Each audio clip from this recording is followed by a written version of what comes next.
आज आहे लक्ष्मीपूजन. तर तुम्हाला सर्वांना व तुमच्या परिवार लक्ष्मीपूजनच्या हार्दिक शुभेच्छा. तर नमस्कार, तुम्हा सर्वांचं स्वागत आहे माझ्या चॅनल मिनी व्लॉगमध्ये.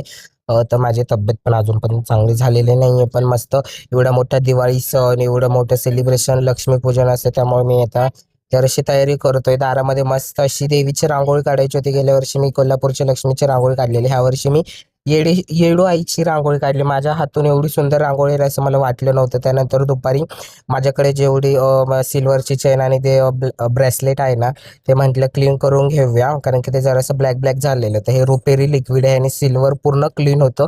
पण हे डायरेक्ट यूज नाही करायचं, कारण की त्याने आपली चांदी खराब होते, चांदीची झीज होते.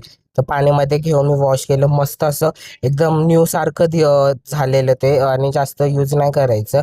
मस्त असा न्यूवाला कुर्ता मी आणलेला दादर होता, तो घातला, पण पावसाने पूर्ण वाट लावली. मी मस्त उंबऱ्याला हळदीचं लेपन केलेलं, पाऊस आला आणि पूर्ण नासधूसच करून गेला.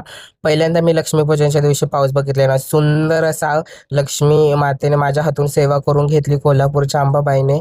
मस्त अशी पूजा सर्व मांडलेली देवीला. फराळाचा नैवेद्य, मिठाईचा नैवेद्य दाखवला आणि खिरीचा नैवेद्य दाखवला, कारण की आज पुरणपोळी तर करायला जमलं नाही. तुम्हाला मिनी व्लॉग आवडले असेल नक्की लाईक शेअर सबस्क्राईब करायला विसरू, इंस्टाग्राम फॉलो करायला विसरू